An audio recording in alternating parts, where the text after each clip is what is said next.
Chapter 3. Old King Nebuchadnezzar made this big image. 60 cubits, 18 inches in a cubit. That's 90 foot tall, 9 feet wide. And he sends town criers throughout the town to make this announcement. Hear ye, hear ye. Oh, that was no. He basically was saying, listen up. When you hear the sound of the harp and the psaltery and the music come together in symphony, when you hear the music, bow down, for we're dedicating this image and I want you to worship. Bow down to this image.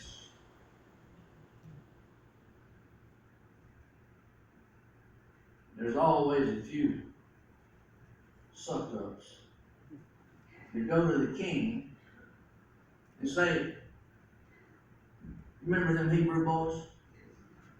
Shadrach, Meshach, and Abednego? When they played that music, they did not bow down. So he sends for them. They bring them in. We're going to pick up in verse 14 with them standing in the presence of King Nebuchadnezzar. Nebuchadnezzar spoke, saying to them, is it true, Shadrach, Meshach, and Abednego, that you do not serve my gods or worship the golden image which I have set? Now, we're going to give you another chance, boys. If you'll be ready at the time that you hear the sound of the horn, the flute, the harp, the lyre, and the psaltery, and the symphony with all kinds of music, and you fall down and worship the image which I have made, good. But if you do not worship, you don't bow down to our system, if you don't do things the way we want you to do, if you don't fit in with the crowd, you'll be cast immediately into the midst of a burning fiery furnace. And who is the God who will deliver you from my hands? Shadrach, Meshach, and Abednego answered and said to him, O King Nebuchadnezzar, we have no need to answer you in this matter. If that is the case, our God whom we serve is able to deliver us from the burning fire furnace, and he will deliver us from your hand, O king. But if not, let it be known to you, O king, that we do not serve your gods, nor will we worship the golden image which thou hast set up. Then Nebuchadnezzar was full of fury, and the expression on his face changed towards Shadrach, Meshach, and Abednego. He spoke and commanded that the heat of the furnace 7 times more than it usually was heated, and he commanded certain mighty men of valor who were in his army to bind Shadrach, Meshach, and Abednego and cast them into the burning furnace. Then these men were bound in their coats, their trousers, their turbans, and their garments, and were cast into the midst of the burning fiery furnace. Therefore, because the king's command was urgent and the furnace exceeding hot, the flame of the fire killed those men who took up Shadrach, Meshach, and Abednego. And these 3 men, Shadrach, Meshach, and Abednego, fell down, bound into the midst of the burning fiery furnace. Then King Nebuchadnezzar was astonished, and he rose in haste, and he spoke, saying to his counselors, did we not cast 3 men into the midst of the fire? They answered and said unto the king, true, O king. Look, he said, I see 4 men loose, walking in the midst of the fire, and they are not hurt. And the form of the 4th is like the Son of God. Then Nebuchadnezzar went near the mouth of the burning fiery furnace, and he spoke, saying, Shadrach, Meshach, Abednego, servants of the Most High God, come out and come here. Then Shadrach, Meshach, and Abednego came from the midst of the fire, and the satraps and administrators, governors, and the kings and the counselors gathered together, and they saw these men on whose bodies the fire had no power. The hair of their head was not singed, nor were their garments affected, and the smell of fire was not on them. Nebuchadnezzar spoke, saying, blessed be the God of Shadrach, Meshach, and Abednego, who sent his angels and delivered his servants who trusted him. They have frustrated the king's word and yielded their bodies that they should not serve nor worship any god except their own. Therefore, I make a decree that any people, nation, or language which speaks again anything of this against the God of Shadrach, Meshach, and Abednego shall be cut in pieces, and their houses shall be made an ash heap. Because there is no other God who can deliver like this. Then the king promoted Shadrach, Meshach, and Abednego in the province of Babylon.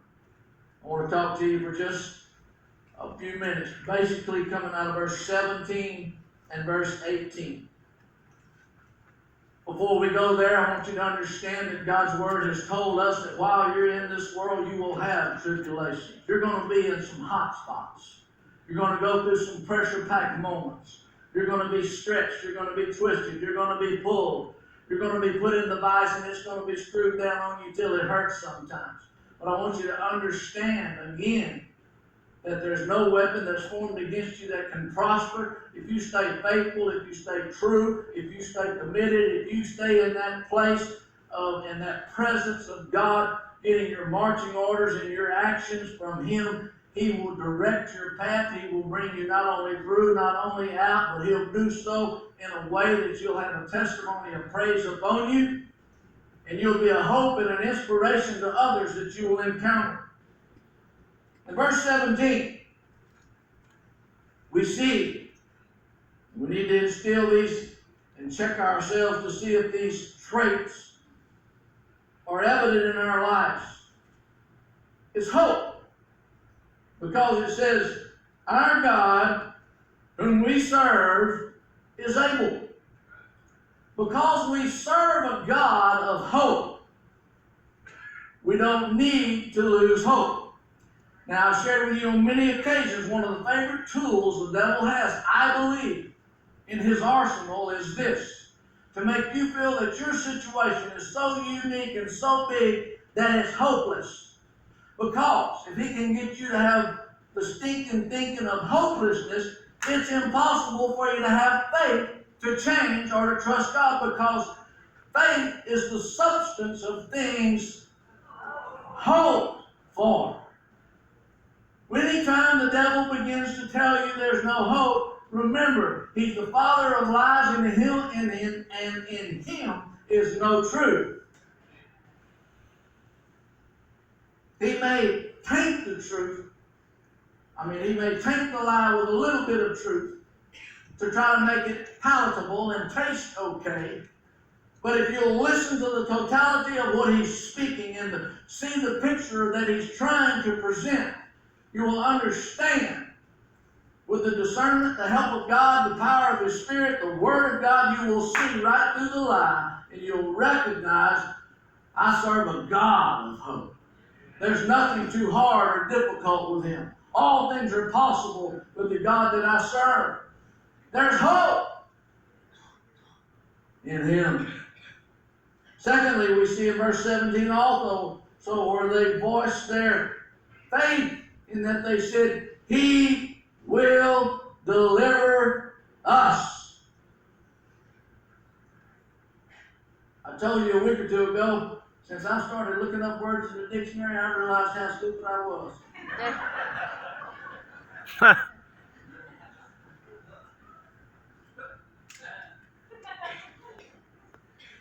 We know Hebrews says that faith is the substance of things hoped for, the evidence of things not seen. But Webster says faith is complete trust or confidence. Don't miss this. Complete trust or confidence. Unquestioning belief. Loyalty. So when you flippantly say, I'm believing God for, or I'm just standing in faith, are you really? Or are you just sounding spiritual? Are you trying to convince those around you where inwardly you're crying out in desperation for help? There's a difference in wishing and believing. There's a difference in wishing things were different and believing, having faith. And here's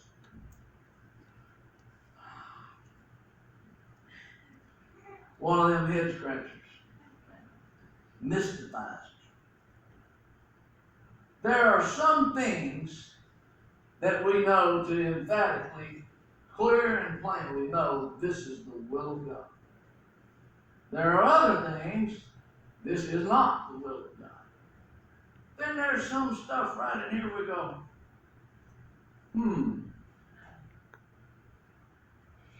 But it's those things that we know to be the will of God that I have found in Christian counseling that baffles more Christians than anything else. And I tell them, look, there are times when it aligns with God's Word and we know what God's will in a matter is to know exactly how to pray. We don't have to pray, your will be done. We know what His will is. That's when it's time for us to bind and to loose and to take the authority and the dominion that God has given us as His children to dominate, to dictate the situation, to put the devil in his place in faith. Let me just inject this. Keep a right spirit with what I'm going to say now and understand it just like I'm talking about. And we're putting a spirit in me or about me that I'm not projecting this with. Jesus said, these things that you've seen me do, shall you do also. And greater works than these shall you do, not because you're greater, but because I go to my Father. Don't be afraid when God puts you in the situation to pray for someone or whatever the need may be. Don't be afraid to step up and pray. It's not your reputation that's on the line. It's His. Exercise that authority that God has given us to pray one for another, to love one another, to bind the strong man. Whatsoever we bind on earth is bound in heaven. Whatsoever we loose on earth is loosed in heaven. We've got to rise up as mighty warriors in the army of God and recognize that we are in a conflict. The devil is on a mission and he's good at what he does. He tries to confuse us. He tries to cause doubt and fear and unbelief and all of those things. And we've got to recognize when the enemy has come into the camp, and we've got to fight the battle. Our battle is never flesh and blood. We don't wrestle against flesh and blood. It's never flesh and blood. But it's against principalities and powers and spiritual wickedness in high places. It's not people.